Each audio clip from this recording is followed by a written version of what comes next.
ನಮಸ್ಕಾರ ಸ್ನೇಹಿತರೆ, ನಾನು ಇವತ್ತಿನ ತರಗತಿಯಲ್ಲಿ H S T R exam pass tricks ಬಗ್ಗೆ ಹೇಳ್ತಾ ಹೋಗ್ತೀನಿ. ಏನು ನೀವು ಶಿಕ್ಷಕರ ನೇಮಕಾತಿಗೆ ಸಂಬಂಧಪಟ್ಟಾಗಿರ್ತಕ್ಕಂಥ ಪ್ರೌಢಶಾಲಾ ಶಿಕ್ಷಕರ ನೇಮಕಾತಿಗೆ ಸಂಬಂಧಪಟ್ಟಾಗಿರ್ತಕ್ಕಂಥ ಏನು ಎಚ್ ಎಸ್ ಟಿ ಆರ್ ಇದೆ ಎಕ್ಸಾಮು, ಇದಕ್ಕೆ ನೀವು ಯಾವ ರೀತಿಯಾಗಿರ್ತಕ್ಕಂತಹ ಟ್ರಿಕ್ಸ್ ಯೂಸ್ ಮಾಡಿ ಪಾಸ್ ಮಾಡಬೇಕು ಅನ್ನೋದ್ರ ಬಗ್ಗೆ ನಾನು ಹೇಳ್ತಾ ಹೋಗ್ತೀನಿ. ನೀವು ಪ್ರಮುಖವಾಗಿ ಈ ಗಮನಿಸಬೇಕಾಗಿರ್ತಕ್ಕಂಥದ್ದು ಫಸ್ಟ್ ಏನಪ್ಪ ಅಂದರೆ H S T R exam ಪರೀಕ್ಷೆ ಅನ್ನೋದು ಯಾವ ರೀತಿಯಾಗಿರ್ತಕ್ಕಂತಹ ಪ್ಯಾಟರ್ನ್ ಇರುತ್ತೆ ಅನ್ನೋದ್ರ ಬಗ್ಗೆ ನೀವು ಫಸ್ಟ್ ತಿಳ್ಕೊಬೇಕು. ಈಗ ನಾನು ಇಂದಿನ ಹಲವಾರು ರೀತಿಯಾಗಿರ್ತಕ್ಕಂಥ ತರಗತಿಯಲ್ಲಿ ಈ ಎಚ್ ಎಸ್ ಟಿ ಆರ್ಗೆ ಸಂಬಂಧಪಟ್ಟಿರ್ತಕ್ಕಂಥ ಬುಕ್ ಲಿಸ್ಟ್ ಆಗಿರ್ಬೋದು, ಮತ್ತು ಎಕ್ಸಾಮ್ ಪ್ಯಾಟರ್ನ್ ಮತ್ತು ಸಿಲೆಬಸ್ ಆಗಿರ್ಬೋದು, ಮತ್ತು ಪೇಪರ್ ಒನ್ನು ಯಾವ ರೀತಿಯಾಗಿರ್ತಕ್ಕಂಥ ಸಬ್ಜೆಕ್ಟ್ಗಳು ಇರ್ತವೆ, ಮತ್ತು ಆ ಸಬ್ಜೆಕ್ಟ್ನಲ್ಲಿ ಬರ್ತಕ್ಕಂಥ ಸಬ್ಜೆಕ್ಟಿಗೆ ಎಷ್ಟು ಮಾರ್ಕ್ಸ್ ಸಿಗಿರ್ತವೆ ಅನ್ನೋದ್ರ ಬಗ್ಗೆ ನಾನು ಹೇಳ್ತಾ ಹೋಗಿದ್ದೀನಿ.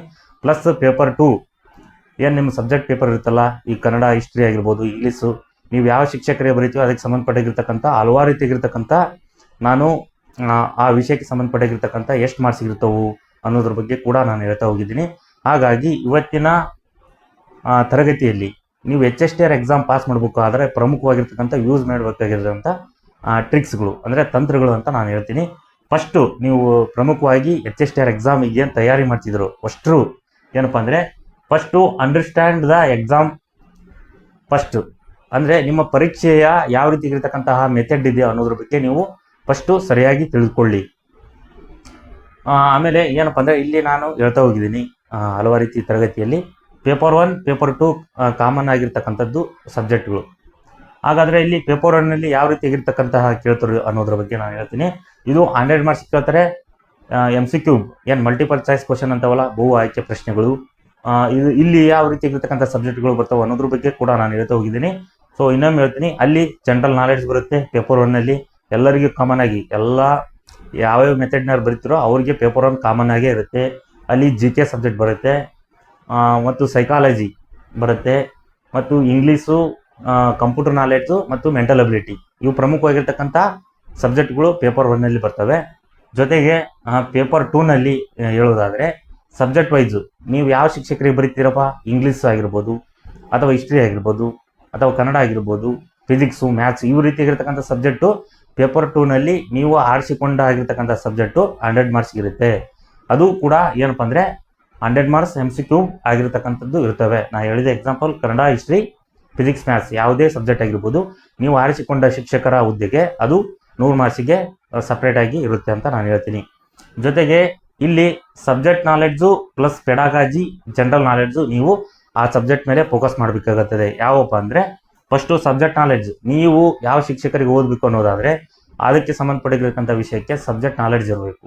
ಪ್ಲಸ್ ಪೆಡಗಾಜಿ ಆಗಿರ್ತಕ್ಕಂಥ ಅಂದರೆ ನೀವು ಬೋಧನಾಶಾಸ್ತ್ರಕ್ಕೆ ಏನು BEdನಲ್ಲಿ ಓದಿರ್ತೀರೋ ಅದಕ್ಕೆ ಯಾವ ರೀತಿ ಆಗಿರ್ತಕ್ಕಂಥ ವಿಷಯದ ಬಗ್ಗೆ ನೀವು ಸರಿಯಾಗಿ ತಿಳ್ಕೊಂಡಿರಬೇಕು. ಜೊತೆಗೆ ಜನರಲ್ ನಾಲೆಡ್ಜ್ ಸ್ವಲ್ಪ GK ಆಗಿರ್ತಕ್ಕಂಥದ್ದು, ಕರೆಂಟ್ GK ಆಗಿರ್ಬೋದು, ನೀವು ಸ್ವಲ್ಪ GK ಸಂಬಂಧಪಟ್ಟಿರ್ತಕ್ಕಂಥದ್ದು ನಾಲೆಡ್ಜನ್ನು ಹೊಂದಿರಬೇಕಾಗುತ್ತದೆ. ಜೊತೆಗೆ ನೀವು ಒಂದು ಸ್ಮಾರ್ಟಾಗಿ ಸ್ಟಡಿ ಪ್ಲ್ಯಾನ್ ಯಾವ ರೀತಿ ಆಗಿರ್ತಕ್ಕಂಥದ್ದು ದಿನನಿತ್ಯದಲ್ಲಿ ನೀವು ಓದಬೇಕು ಅನ್ನೋದಾದರೆ ನೋಡಿ, first focus on important repeated topics. ನೀವು ಹಿಂದಿನ 2015ರಲ್ಲಿ ಏನು H S T R exam ನಡೀತು ಅಲ್ಲಿ ಮತ್ತು ಎಚ್ ಎಸ್ ಟಿ ಆರ್ ಎಕ್ಸಾಮ್ನ ಹಳೆ ಕ್ವಶನ್ ಪೇಪರ್ ಏನು ಮಾಡಿರಪ್ಪ ಅನ್ನೋದಾದರೆ ಫೋಕಸ್ ಆನ್ ಇಂಪಾರ್ಟೆಂಟ್ ಆಗಿರ್ತಕ್ಕಂಥ ರಿಪೀಟೆಡ್ ಟಾಪಿಕ್ಸ್ ಆಗಿರ್ಬೋದು, ಮತ್ತು ಇತ್ತೀತ ನಡೀತಕ್ಕಂಥ ಎಕ್ಸಾಮ್ ಈಗ GPSTR ಎಕ್ಸಾಮ್ನಲ್ಲಾಗಿರ್ಬೋದು, ಮತ್ತು ಹಲವಾರು ರೀತಿಯಾಗಿರ್ತಕ್ಕಂಥ ಎಕ್ಸಾಮ್ ಆಗಿರ್ಬೋದು, ಅಲ್ಲಿ ರಿಪೀಟೆಡ್ ಆಗಿರ್ತಕ್ಕಂಥ ನಿಮ್ಮ ಸಬ್ಜೆಕ್ಟ್ ವೈಸ್ ಏನು ಕ್ವಶನ್ಗಳು ಇರ್ತವೆ MCQ ಯಾವುದೇ ಎಕ್ಸಾಮ್ ಆಗಿರ್ಬೋದು. ಈಗ ಗ್ರೂಪ್ C ಸಂಬಂಧಪಟ್ಟಿರ್ತಕ್ಕಂಥ ನಿಮ್ಮ ಸಬ್ಜೆಕ್ಟ್ ವೈಸ್ನಲ್ಲಿ ಏನಾದರೂ ರಿಪೀಟೆಡ್ ಆಗಿರ್ತಕ್ಕಂಥ ಕ್ವಶನ್ಗಳಿದ್ರೆ ಅವನ್ನ ಕ್ಯಾಚ್ ಮಾಡ್ಕೊಂಡು ನೀವು ನೋಟ್ ಮಾಡ್ಕೊಂಡು ಓದಬೇಕಾಗುತ್ತದೆ. ಅಂದರೆ ರಿಪೀಟೆಡ್ ಮಾಡಿ ನೀವು ಓದಿ, ಅವನೇ ಎಚ್ ಎಸ್ ಟಿ ಆರ್ ಎಕ್ಸಾಮ್ನಲ್ಲಿ ಕೂಡ ಕೇಳ್ಬೋದು.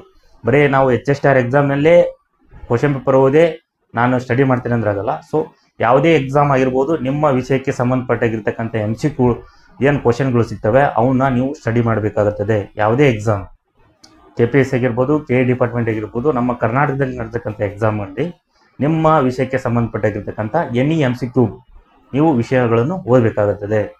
ಜೊತೆಗೆ ಚೆಕ್ ಪ್ರಿವಿಯಸ್ ಕ್ವಶನ್ ಪೇಪರ್. ನಾನು ಹೇಳಿದೆ 2015 ಕ್ವಶನ್ ಪೇಪರ್ ನೀಟಾಗಿ ಓದಿ ಯಾವ ರೀತಿಯಾಗಿರ್ತಕ್ಕಂಥ ಸಬ್ಜೆಕ್ಟ್ನಲ್ಲಿ ಕೇಳಿದ್ದಾರೆ, ಜೊತೆಗೆ ಯಾವ ರೀತಿ ನಾವು ಓದಬೇಕು ಅನ್ನೋದು ನಿಮಗೆ ಒಂದು ಮೆಥಡ್ ಸಿಗುತ್ತೆ.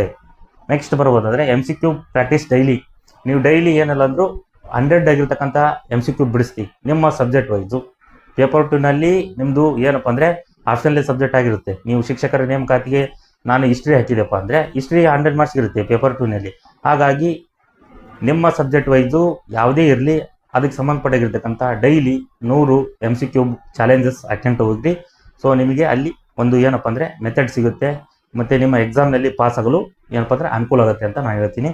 Next focus on weak areas. ನೀವು ಯಾವ ನಿಮ್ಮ ಸಬ್ಜೆಕ್ಟ್ನಲ್ಲಿ ಅಲ್ಲಿ ಸಬ್ ಸಬ್ಜೆಕ್ಟ್ನಲ್ಲಿ ಯಾವ ಏರಿಯಾದಲ್ಲಿ ವೀಕ್ ಇದ್ದೀರೋ ಅದನ್ನು ಸ್ಟ್ರಾಂಗ್ ಮಾಡ್ಕೊಳ್ಳಿ ಅಂತ ಹೇಳ್ತೀನಿ. ಜೊತೆಗೆ ರೀಡ್ ಗೋರ್ಮೆಂಟ್ ಟೆಕ್ಸ್ಟ್ ಬುಕ್ ಅಂತ ಹೇಳ್ತೀನಿ. ಈಗ ಗೋರ್ಮೆಂಟ್ ಟೆಕ್ಸ್ಟ್ ಬುಕ್ ಅನ್ನೋದು ಯಾವುದಂದರೆ ನಮ್ಮ ಕರ್ನಾಟಕದಲ್ಲಿ KTBS ಆಗಿರ್ತಕ್ಕಂಥ ಬುಕ್ಗಳಿದಾವೆ. ಜೊತೆಗೆ NCERT ಪುಸ್ತಕ, ಅವು ಪುಸ್ತಕಗಳನ್ನು ಫಸ್ಟ್ ನಿಮ್ಮ ಸಬ್ಜೆಕ್ಟ್ ವೈಸು ಕವರ್ ಮಾಡ್ಕೊಂಡು ಫಸ್ಟ್ ಓದಬೇಕಾಗುತ್ತದೆ. Most important. ಯಾಕಂದರೆ ನೀವು HSTR ಎಕ್ಸಾಮ್ ಬರೀಬೇಕಾದ್ರೆ ಈ ಕರ್ನಾಟಕ ಸ್ಟೇಟ್ ಗೋರ್ಮೆಂಟು ಆ ಪುಸ್ತಕಗಳ ಆಧಾರಿತವಾಗಿರ್ತಕ್ಕಂಥ ಕ್ವಶನ್ಗಳನ್ನು ತೆಗಿತಾರೆ. ಯಾಕಂದರೆ ಅವ್ರಿಗೆ ಪ್ರೂಫ್ ಇರ್ತೈತಿ ಗೋರ್ಮೆಂಟ್ ಪುಸ್ತಕದಿಂದ ನಾವು ತೆಗ್ದೀವಿ ಅಂತ. ಹಾಗಾಗಿ ನೀವು ಫಸ್ಟ್ ಅಧ್ಯಯನ ಮಾಡಬೇಕಾಗಿರೋದು ಫಸ್ಟು ಗೋರ್ಮೆಂಟ್ ಪುಸ್ತಕವನ್ನು ಎಲ್ಲವನ್ನು ಓದಿ ಮುಗಿಸ್ಬೇಕಾಗುತ್ತದೆ. ನಂತರ ನಿಮ್ಮ subject wise any author's book ತಗೊಂಡು ನೀವು ಕಂಟಿನ್ಯೂ ಮಾಡಿ ಓದಬೇಕಾಗುತ್ತದೆ.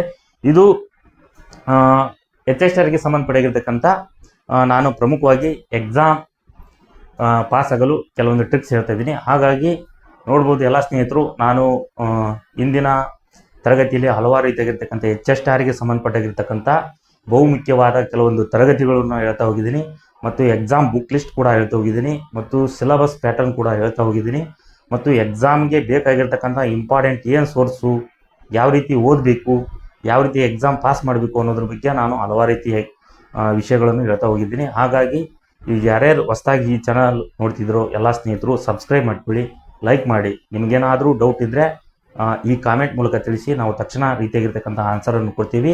ಜೊತೆಗೆ ನಾನು ಮುಂದಿನ ತರಗತಿಯಲ್ಲಿ ಈ HSTRಗೆ ಸಂಬಂಧಪಟ್ಟಿರ್ತಕ್ಕಂಥ ಯಾವುದೇ ಒಂದು ಅಪ್ಡೇಟ್ ಬಂದರೂ ಮತ್ತು ಇದಕ್ಕೆ ಸಂಬಂಧಪಟ್ಟಿರ್ತಕ್ಕಂಥ ಎಕ್ಸಾಮ್ ಟ್ರಿಕ್ಸ್ ಬಗ್ಗೆನೂ ಕೂಡ ನಾನು ಹೇಳ್ತಾ ಹೋಗ್ತೀನಿ. ಹಾಗಾಗಿ ನಾನು ಮುಂದಿನ ತರಗತಿಯಲ್ಲಿ ಬೇರೆ ವಿಷಯದೊಂದಿಗೆ ಬರ್ತೀನಿ. ಧನ್ಯವಾದಗಳು.